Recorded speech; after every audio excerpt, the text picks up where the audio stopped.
Una ho sa lahat, this is challenge to Mayor Magalong. Mayor, pangalanan niyo po kung sino yung mga House Impeachment Prosecutors. Sinasabi po ninyo na sangkot dito po sa mga insertions sa ating pong budget. Kasi, tatlong bagay.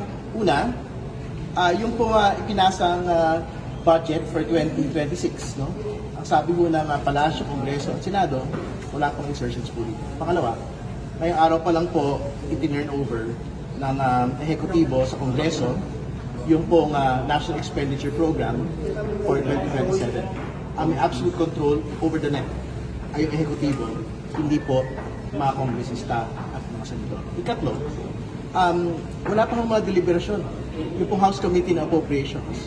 So papaano magkakaroon ng pagkakataon ang mga House Impeachment Prosecutors na pakialaman, mag-insert sa budget po ngayon.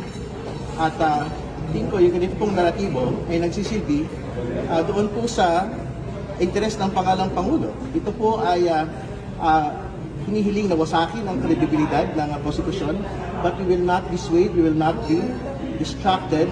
We are focused on the work at hand to convict the Vice President.